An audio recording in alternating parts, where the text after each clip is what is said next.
And welcome once again to Fired Up. I'm your host for the show, Bob Irwin, coming to you live from the law office of Alan Butel here in downtown Las Vegas.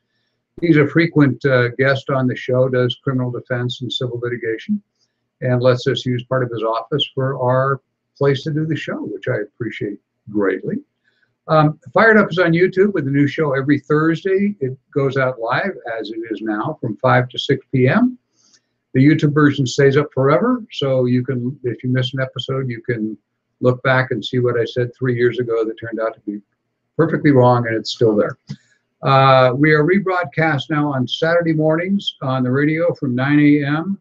To 10 a.m. on the Nevada Talk Network. You can go online and find KELY 1230 AM, and it's simulcast actually all over the state of Nevada in 8 stations now.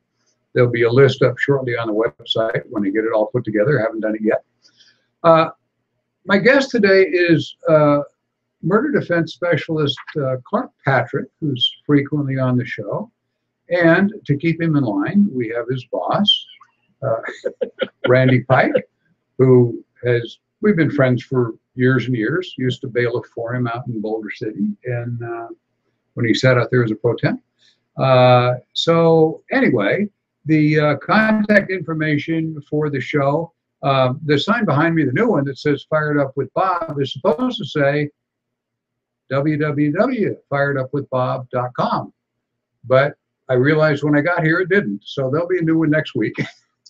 And in a little bit darker color. That's coming out really bright on the monitor. But anyway, here we are.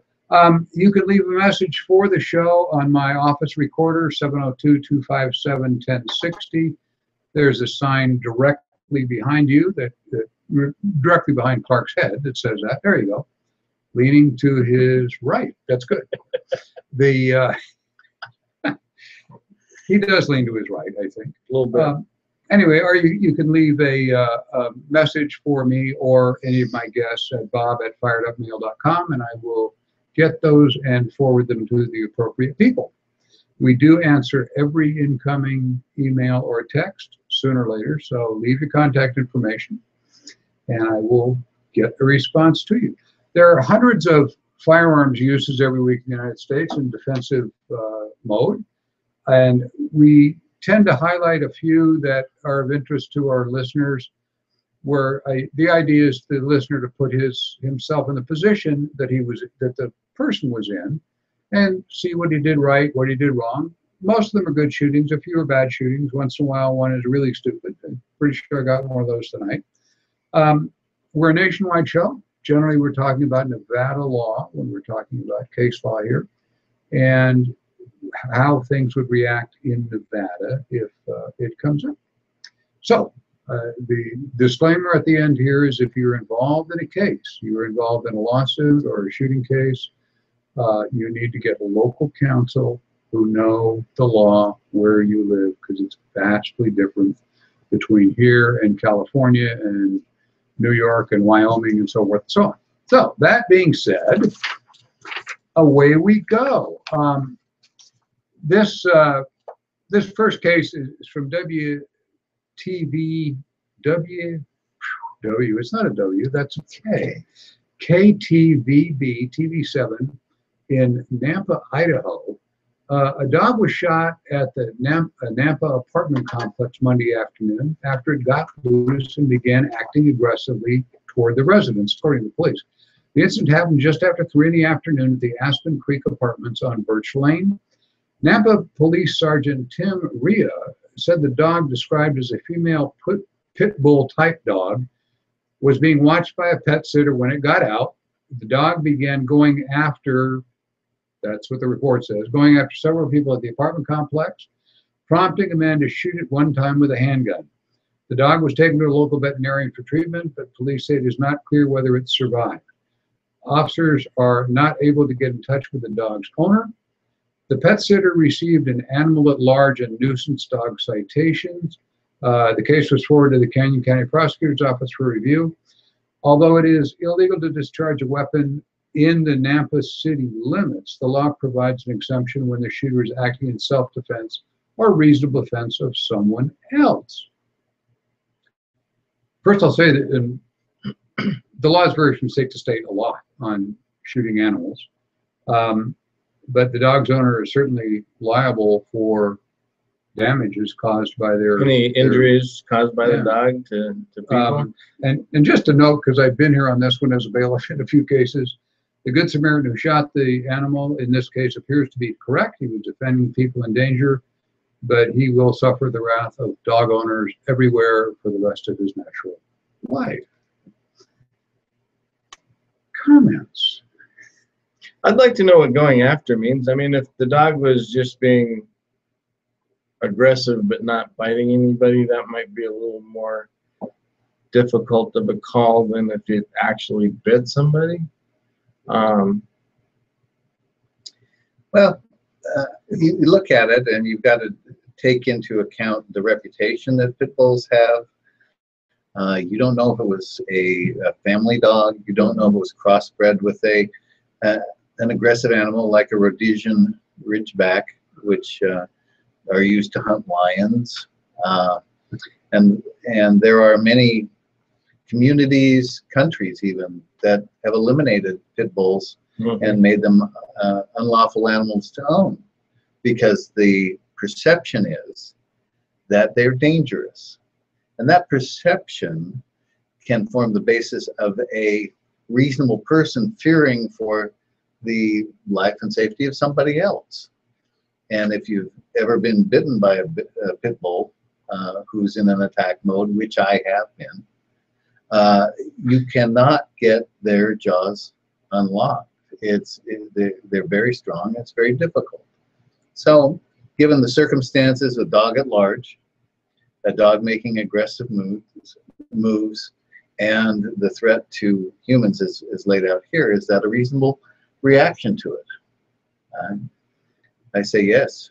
Yeah, one would think so. I think his reaction was reasonable, and I didn't know you had been bitten by a pit bull, but I will. Yep. Yeah, it's by reputation. I guess we're breed profiling. Yeah, which is That's true. Clark's argument that you shouldn't breed profile. well, I don't know about that. Was it a black pit bull? That's the question. No. But yeah, no, you know, talking about breed profiling now you're gonna get me warmed up, because Okay. my wife and I had a Rottweiler. He was 130 pounds, and he was the biggest marshmallow that you'd ever seen. We have 8 grandkids that would poke him and stick their fingers in his nose and in his ears and any place you'd ever possibly want to sit on him, whatever. And he was the most gentle, sweet dog ever.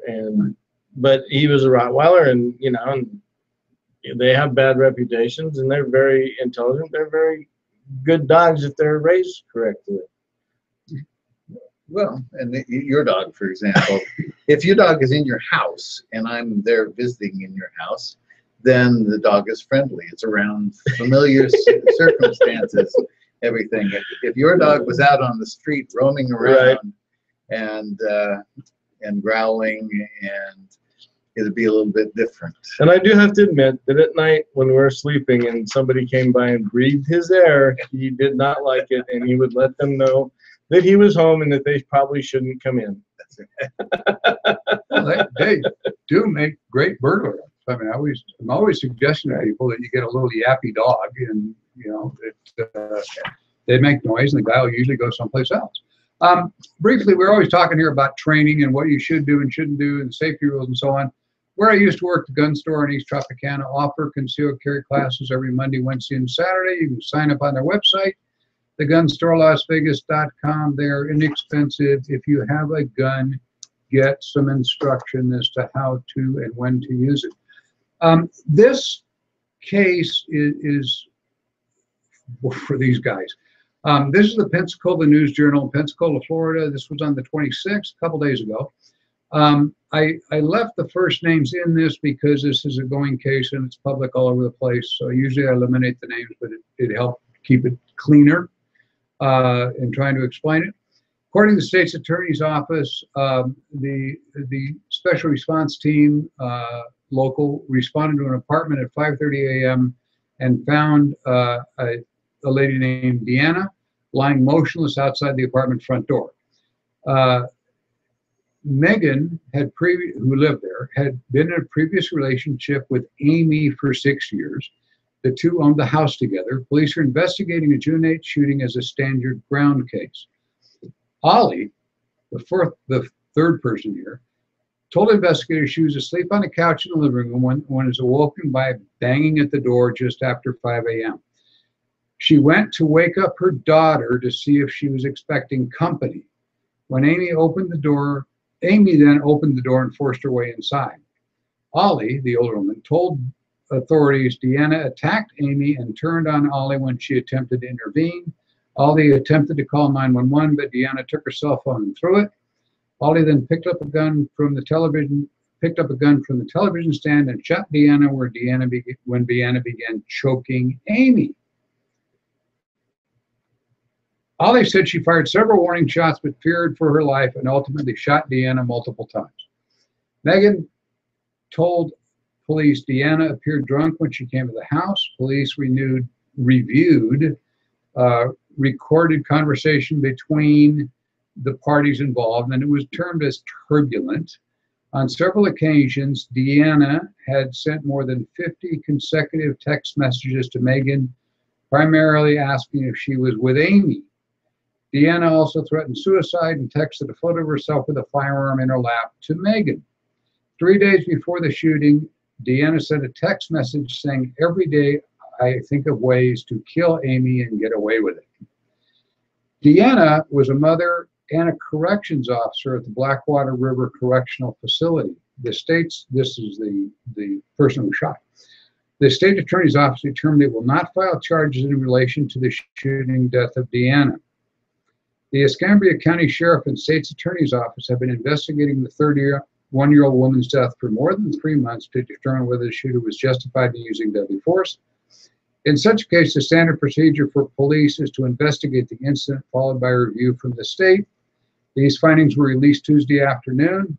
Just happened, the state determined Ollie acted in self-defense when she shot Deanna, and the use of deadly force was justified. We have a three-way love triangle here, and apparently threats have been made. The issue was that Deanna, the woman who was banging on the door and forcing her in, was a correctional officer. She's a law enforcement officer. Really threw a wrench into this, and that's probably why it took them 3 months to investigate it, is because they wanted to make sure they got it right. We've got the correction officer banging on the door. We've got the current lady who's living with the resident of the house, and we've got the mother who's there also, and there's another woman upstairs. There are actually three other women in the house. So I can imagine trying to investigate this and figure out. Right. Stand your ground. I mean, this is more of somebody doing basically a home invasion. I mean, I don't think you even need to get as far as using the stand your ground. This is home invasion, and certainly when somebody breaks into your house in a violent manner, you have the right to protect yourself and your family. And in fact, in Nevada, I think we said this before, it's presumed that if somebody breaks into your house in a home invasion, then you shoot them, that you are protecting your life and your family's life, and that they would have to overcome the presumption of not there to do evil. Yeah, I'm quite sure the only hitch in the whole giddy-up was the fact that she's a correction officer, That and they say that she owned a house together. Was it that house? Was there a restraining order? Was there are a lot of unanswered questions. It is a short article, so we don't have all the details. Oh, this is sorting down from 14 pages. I mean, it's the investigation was humongous. I can understand why it put the county in the investigators in a real jackpot, so to speak. I'm just A lot of things come to mind. There's drunk texting, and Right. there's drunk texting with a gun, and there's drunk texting when you go over to somebody's house and you're pissed off at them. Yeah. And it's nothing like having that evidence of the intent of the person that's coming towards you. So it really helps the defense that a reasonable person would expect, that somebody that's announcing that they're going to come and hurt them and that they're going to do those things may generate self-defense. And you see on Facebook, if you go through and look at the number of cases that we have with people that are displaying weapons, they are making threatening motions, they're doing things like that. That's out there in the public. Does that give you some sort of knowledge, or a legal term? So if you want to use it, it'll cost you $25. Scienter, as to if you know what that person is doing. I'm going to come in, and if I see you, I've got a gun here, I've got a gun here, and guess what? Yeah, it seemed to be an open and shut case, other than the complication of them wanting to make sure the correct, the stand your ground defense may have to do with the way it's written in their statutes. They may not have a castle doctrine in that state that says specifically that, but the stand your ground, of course, is more broad anyway. And it's an example of when cops go bad, they make really inept criminals. I mean, who's going to murder somebody and sends them 50 text messages about to come over and murder you? This would be a tough case to defend. Anyway, well, this is another tough case to defend. This is ABC TV 23 in Bakersfield, California, back on March 27 at 11:20 a.m. A fellow named David entered the Azteca Market located at 2801 Weed Patch Highway. No pun intended. He selected several items from the store and then placed them on the counter in front. The items were worth approximately $11. He left the store briefly and then returned. David provided then the store owner, his name is Elias, with a Walmart gift card, took the items and began running out of the store. When David was outside the store, Elias fired 2 rounds through the front window of the store, striking David once in the back. A vehicle arrived at the store and David was assisted into the vehicle. The vehicle then fled. He was located a short time later by deputies in the area of Morning Drive and Breckenridge. The vehicle's driver had fled and David was the only occupant.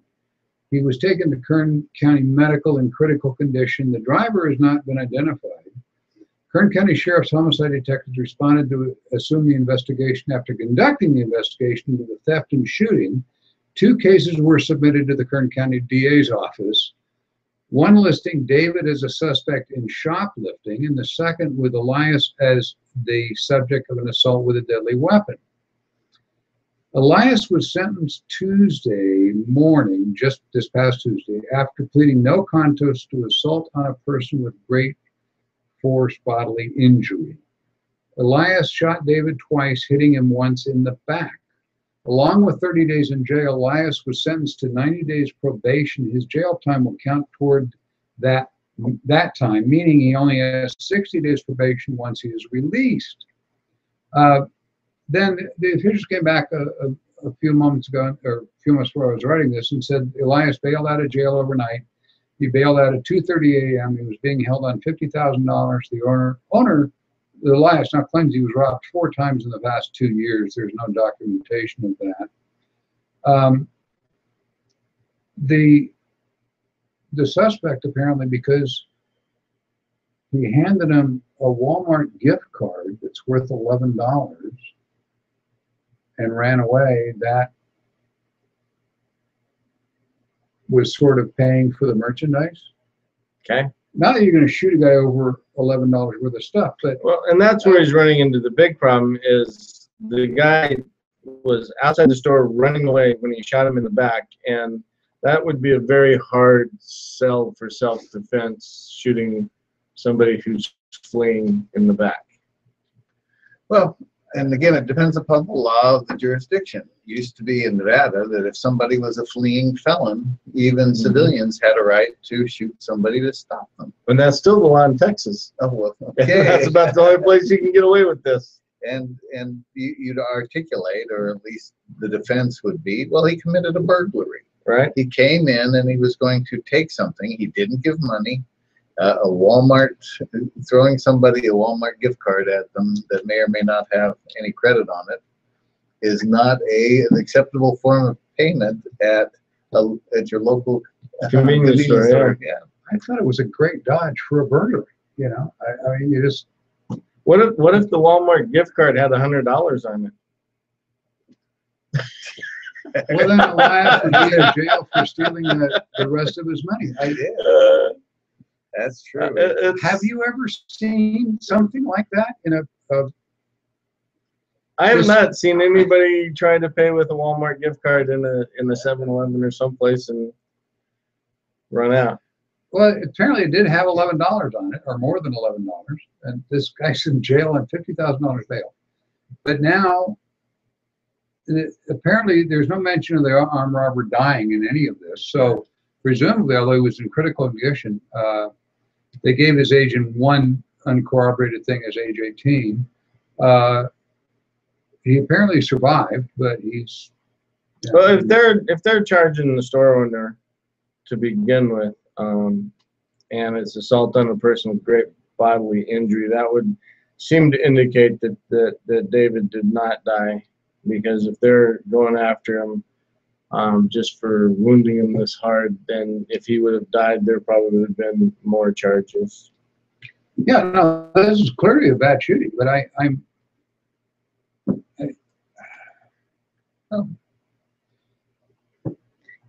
you were 18 months, I'm sure. You make bad decisions when you're 18. Yes. Your brain isn't formed fully, and you may think that this is a great idea. Leave that alone. It's a great idea. You look at the beer snatch and grabs at a convenience store. Teenagers that don't have good fake IDs just pull up, run in, grab a 6-pack, and run out. Does that give you a right to shoot them?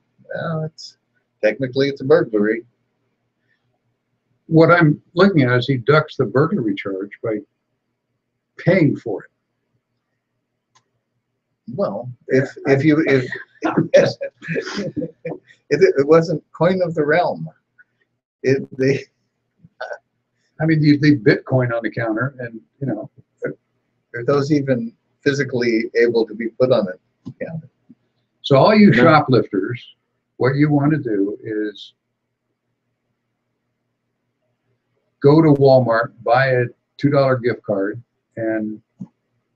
But see, it would only work if the gift card is worth more than what you're stealing, which would kind of negate the whole. Yeah, we still have a shooting over $11 worth of stuff, and yeah, it's a bad shooting. I no doubt. And anyway, okay, one more commercial. If you want a copy of my book and all the wit and wisdom available, you can get a hold of me on www.firedup.bob or the phone number that's behind Clark's head, and send me $10 or $15 and I'll send you a book with an autograph and everything.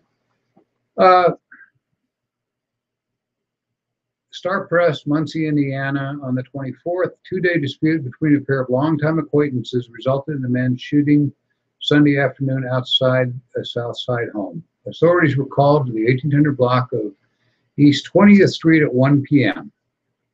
Man with a gunshot wound in an upper leg was taken from the scene by ambulance to the IU Health Ball Memorial Hospital. The man believed to have fired the gunshot was taken to City Hall for an interview, but he was later released.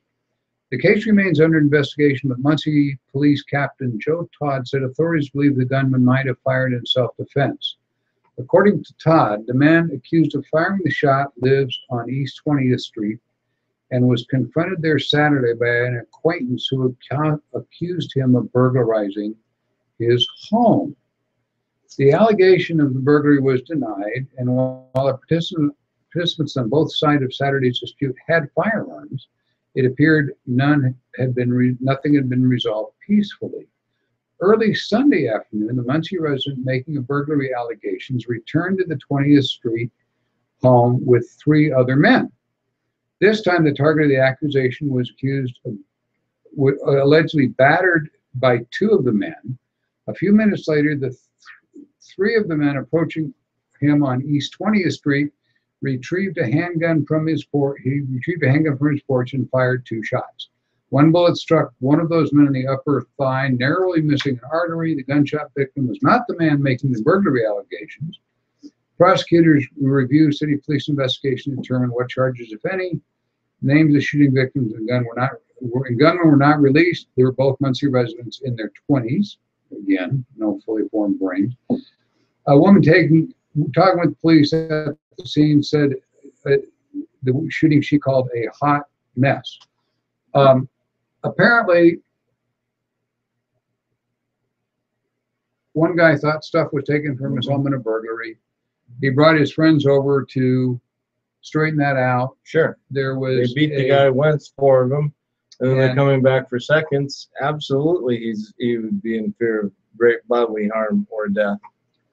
Yeah, debt collection by home invasion is not the smartest thing you can possibly do when the whole world knows who you are. You call a lawyer, constable's office, somebody, small claims court, legal aid.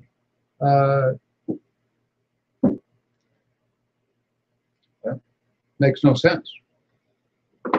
No, I bet that there was some alcohol involved. Just an educated Right? guess. Yeah, just a little bit. Is that It's like poker, you know. It doesn't matter if you got 4 jacks. A loaded gun's always going to beat any poker hand that comes up. WCPO TV reports in Cincinnati, Ohio today. Store clerk who shot and killed a would-be robber has been cleared of any wrongdoing, the Hamilton County prosecutor Joe Dieters said Wednesday. The suspect, age 34, entered Sam's Quick Market on Harrison Avenue in South Fairmont about 9:30 p.m. on September 20th. This is like a week earlier it happened. He pointed a pistol at the clerk and demanded money, according to the prosecutor. One of the clerks threw cash across the counter while the other shouted for the would-be robber to put down his gun. The clerk then fired 1 shot. The suspect was transported to the University of Cincinnati Medical Center, where he later died. Prosecutor Dieter said Wednesday he is not even taking the case to a grand jury. Quoting him, "If you enter a store with a weapon to rob it, you have forfeited your right not to be shot. All of these clerks were lucky they weren't victims themselves. They were clearly defending themselves." And this,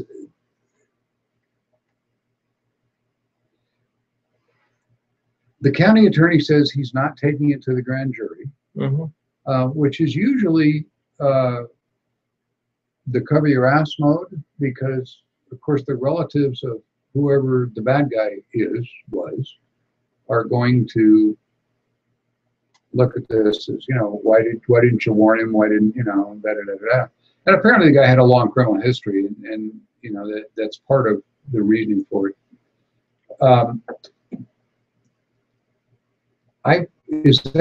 Can they do that here? Or do they automatically go to it? Can the prosecutor just when there's a shooting, just dismiss it?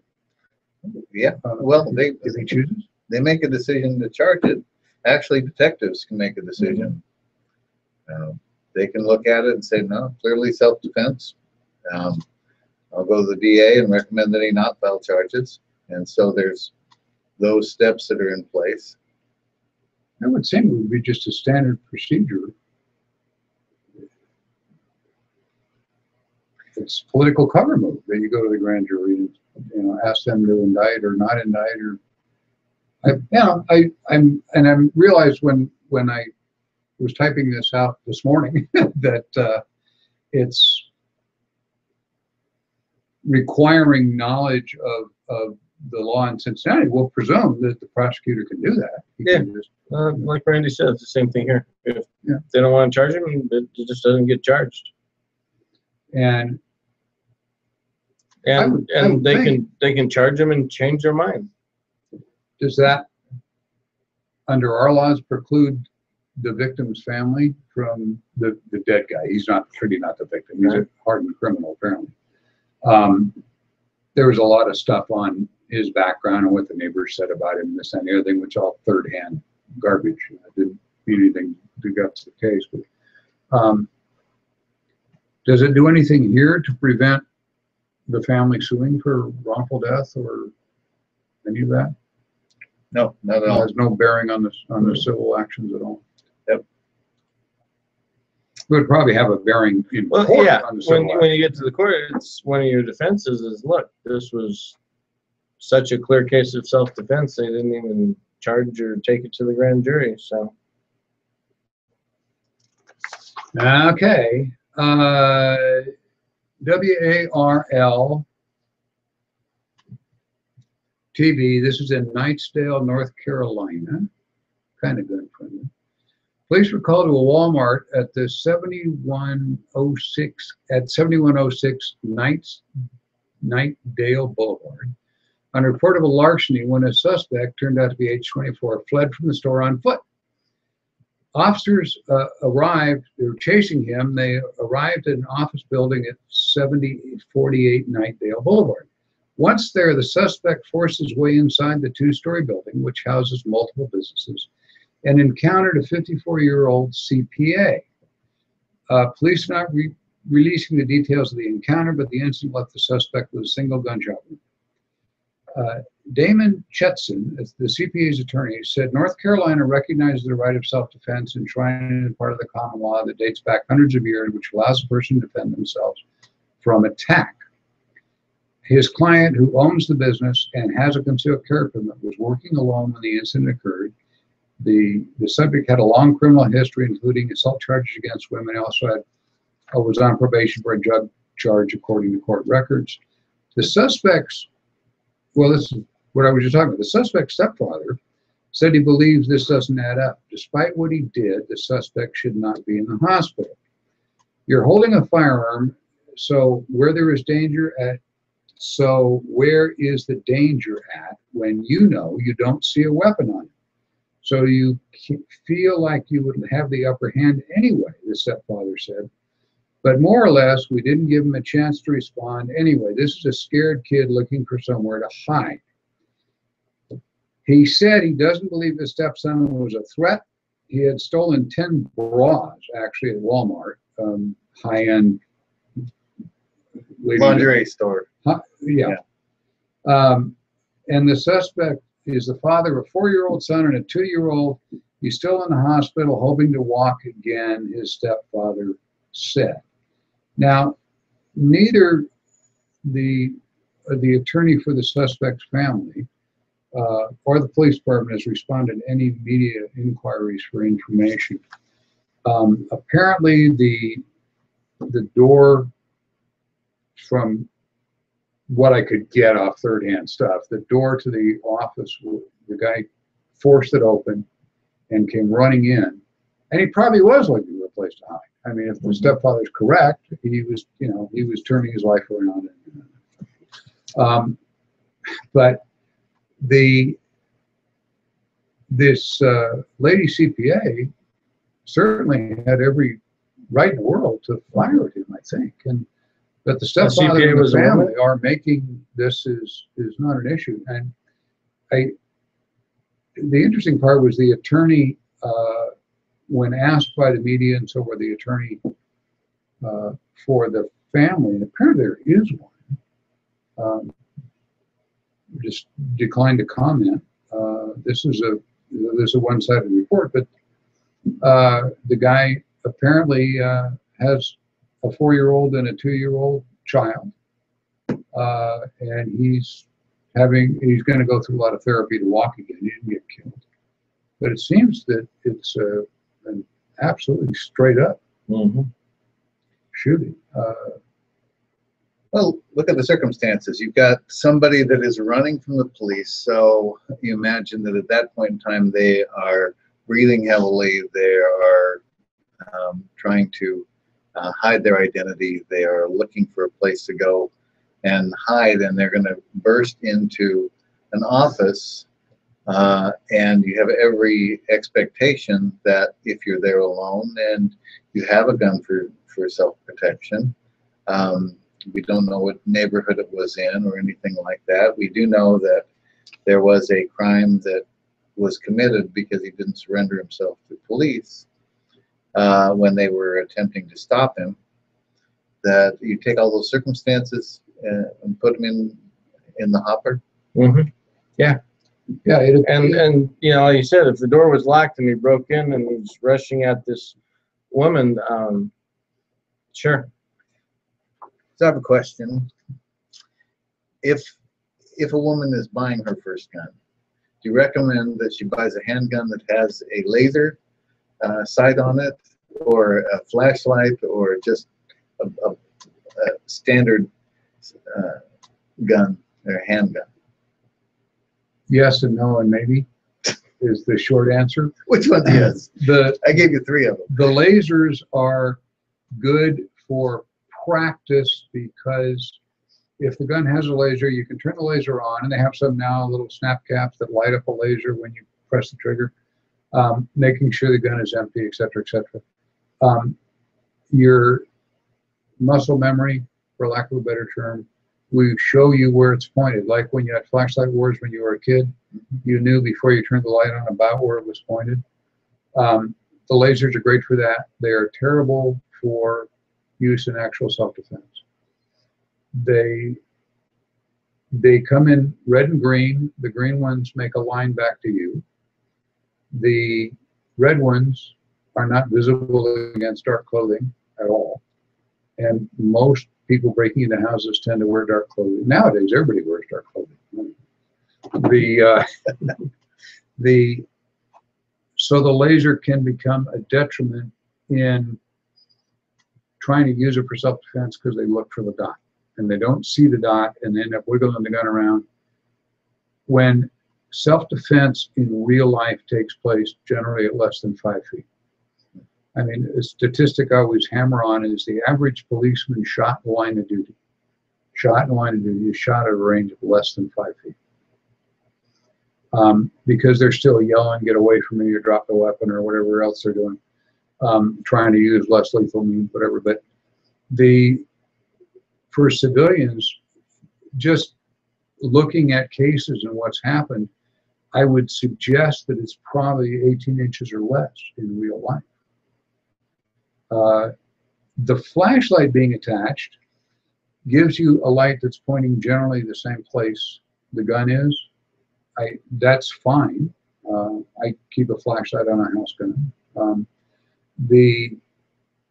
But recognizing, you know, I'm going to use it maybe, but probably not. But that way you don't have to look for the flashlight.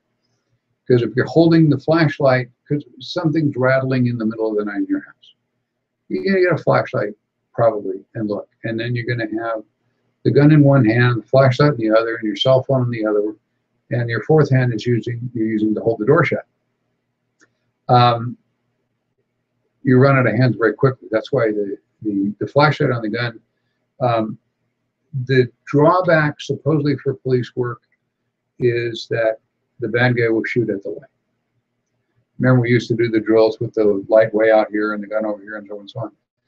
And New York Police Department, which keeps ridiculous records of every shooting, time of day, foggy, rainy, sunny, you know, how many officers were nearby, everything, has not found a case where a bad guy actually shot at the flashlight. And all of the shootings they've looked at over the last umpteen years, they shoot because they see a flashlight coming, but they're not shooting at the light. They're shooting at the officer. So I don't believe that's a valid thing that they're going to shoot at the light. But so you have the light and you have a gun that is double action. So you don't have to unlock, cock, whatever, anything.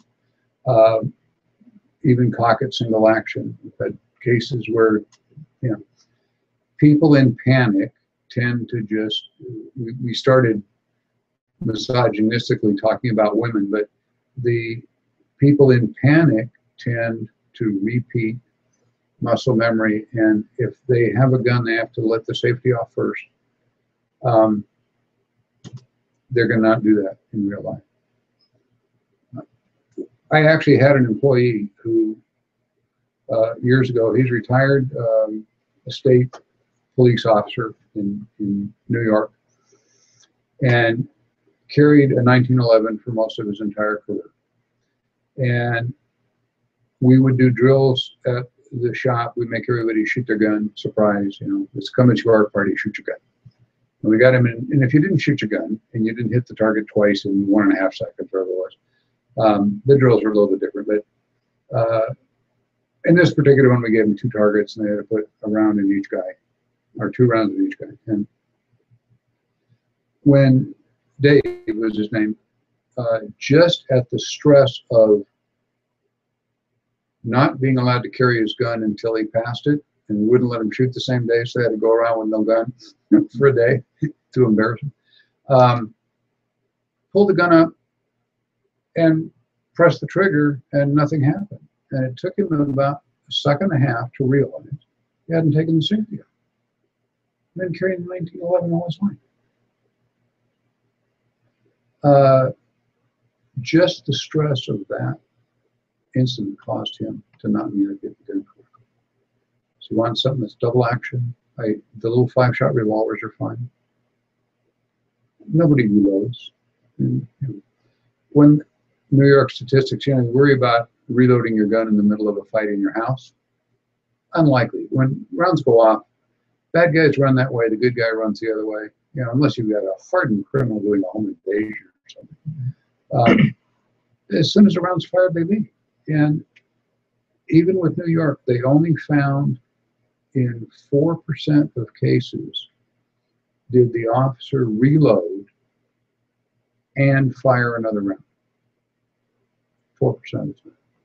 And he's being aggressive. He's going after the bad guy instead of running when he has a chance. We don't let cops run. So that's the short explanation. A simple gun, a 5-shot revolver like the politician in Texas pulled out of his pants. Yes. That's what my wife carries, is a little 5-shot revolver.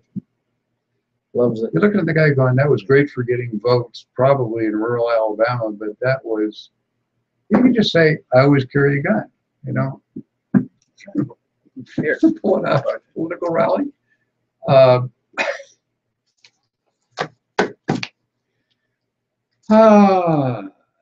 The Governor Moonbeam over there in California, for the California listeners, there's a lot of you out there. He's signing a bill that today that would add long guns to the one handgun a month law they already have in California. So they've also just sent him a bill, which he did sign Tuesday, that extending the deadline for Californians to register their assault weapons by 6 months. They passed a law that said January 1, if you had an unregistered assault rifle, by their definition, anything with a detachable magazine or, you know, a bayonet lug or whatever, it ultimately one of them dangerous looking guns. They had to register it with the state by January 1, or it was contraband and they were going to seize them.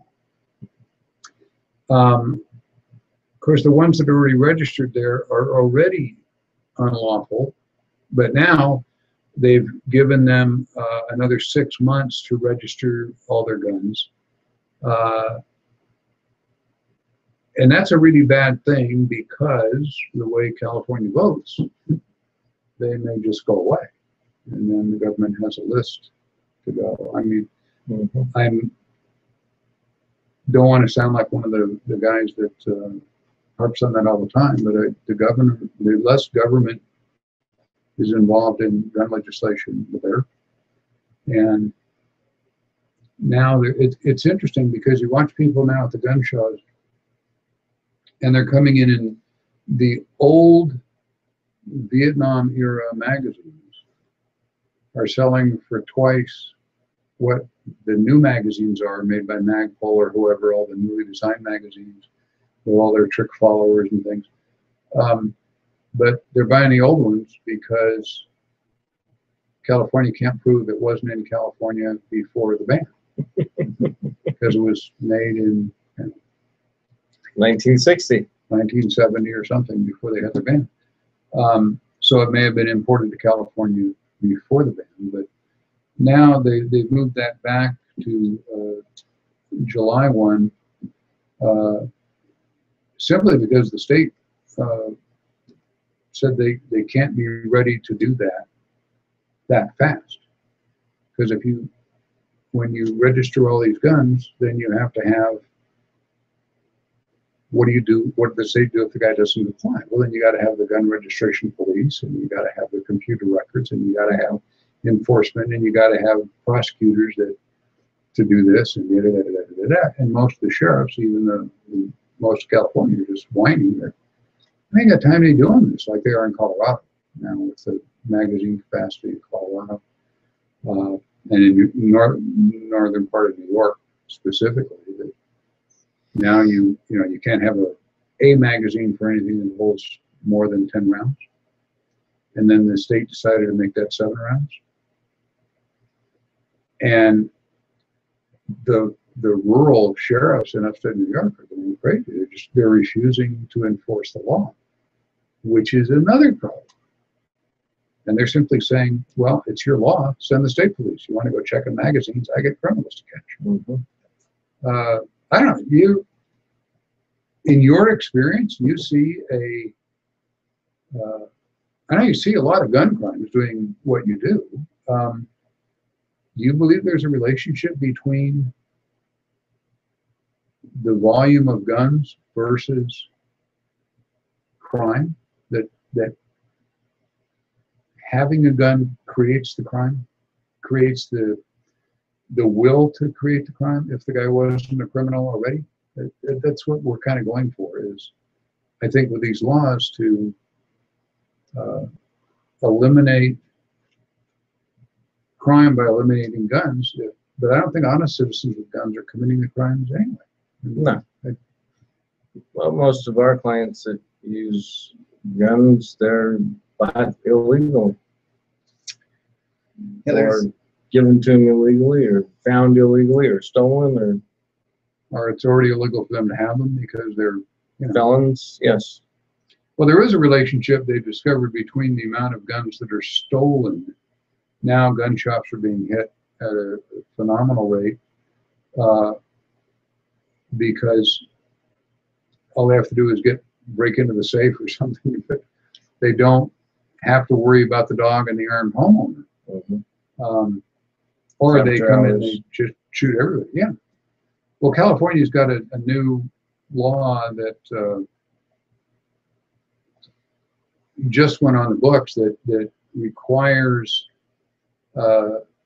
all gun retailers to have alarm systems and videotapes, and they have to videotape all their customers and so on and so on, and store the data for so many years so they can come and look and see, were you in that store buying that gun or were you not? And it's the feds use it as proof. If you lied on the 4473, they have a video of you signing or doing the paperwork. Right. And you say, I didn't do that. That's not my signature.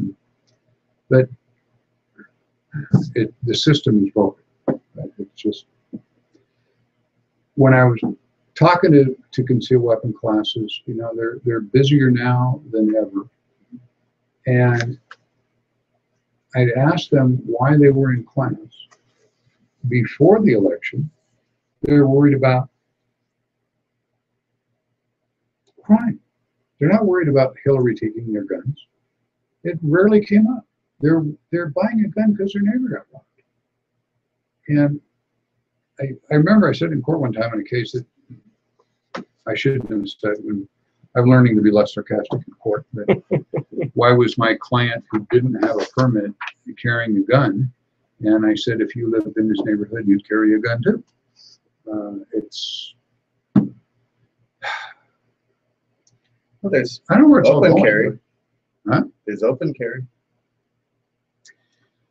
Yeah, I did a story last week on an open carry where the cook got distracted in the middle and decided to rob the guy of his gun instead of rob the store. Because the gun was worth way more than whatever's in the cash register. Right. It's plus, it can be immediately sold on the street. They steal when they break into houses. What do they steal? They steal drugs, immediately marketable guns, the antique painting on the wall. Rarely goes unless they spray paint it just for the hell of it.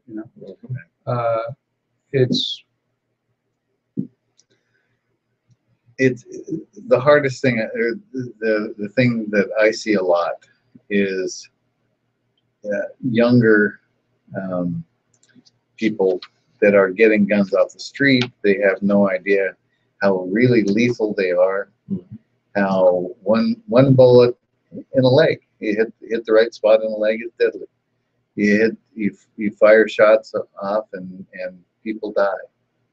And they just don't appreciate the lethality of that, and they're too young to really appreciate the effect that killing somebody is going to have upon them. They may have a concept that, well, I'll just have to go to prison for 10 years. No. In Nevada, it's 20 years to life or life without. You use a weapon, that adds another 20 years on it. And without the education and the appreciation of what and the responsibility of owning a gun, it just if you ask one of these usually young men, saying, "Well, why are you carrying a gun?" It makes me feel big. It makes me feel strong. Yeah, and it's for what their goal is, getting through the day. Sometimes. And not, they don't even look at where they're going to. They rob stores and have no idea what they're going to do once they get out to the parking lot. Yeah, and they call an Uber driver or something. I mean, it's like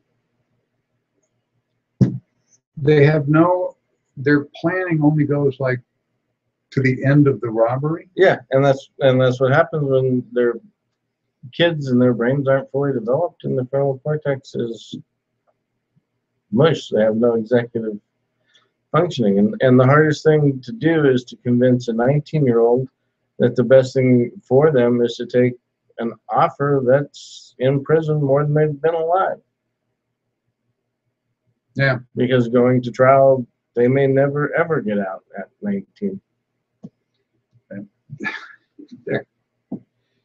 Well, I'm not sure they really will. And of course, if they're really a bad guy and it's a gun crime, then the feds will go after them, or the case can be turned over to the feds for federal prosecution, which I assume they're doing. This is what they're doing with the MS-13 and that type of group now. They're prosecuting them under federal statutes, which does have no probation, no parole, right? And actually means it. Or I suppose it does. It actually mean it? Yes, life without the possibility of parole means that you will never get out of prison. The best example of that is you go up to Northern Nevada prison, and they have a cemetery that's attached to the prison, and that's the resting place for a lot of prisoners whose family members don't come to pick up the bodies. They don't pay for the cremation, and they're buried by other prisoners, and that's where they'll rest. They're separated from their family in life, and they're separated from their family in death.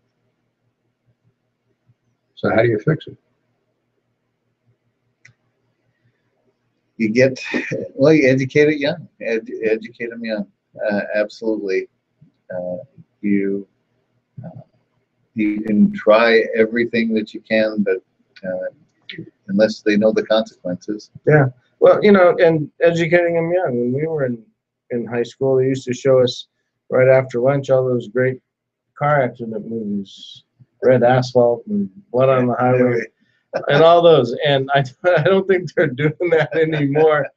But you could do, It's traumatizing. well, yeah, but you could do exactly the same thing. Like Randy's saying, they don't have a concept of what happens when you fire a gun at somebody, and you don't have to go to the extent of showing them actual firings, but just some of the ballistic gels and things that they have, and show these kids in junior high what a gun can do to something or somebody. And maybe that's the answer, is more education younger as to how deadly they really are. Well, I think that's part of the problem. I think it's video games. I say the average teenager has killed 20,000 people now by the time he's 18 years old. And it used to be when we were the third person watching Roy Rogers, whoever it was. Now, in the equivalent, they're the shooter. Mm-hmm.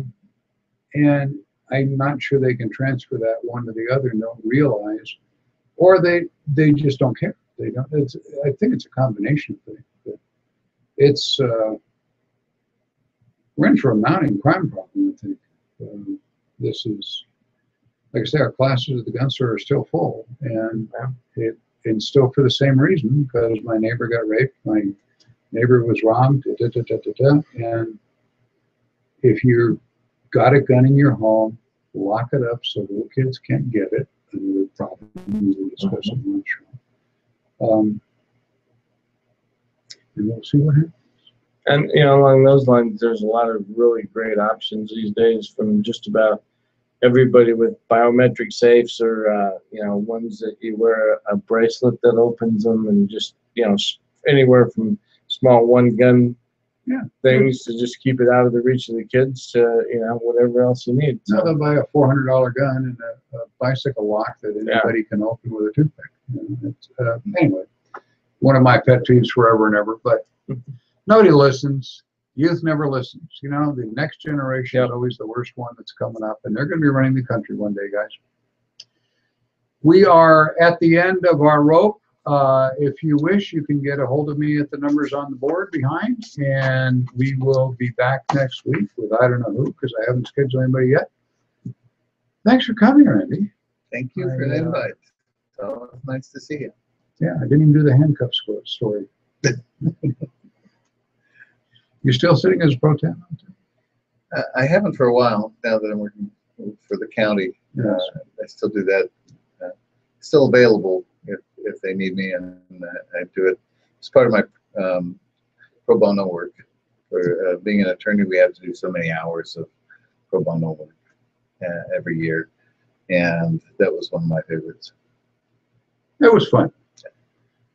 Court was fun. Court's fun if you're not the defendant. It's interesting. Thank you for listening to Fired Up. We will be back next week at same time at 5 p.m. with another live show. And thanks for listening. Have a great weekend. Take care. Happy trails. Oh, yeah. Next week is Nevada Admission Day, which is also Halloween. Yeah. There's a relationship there, folks. Have a good evening. Take care.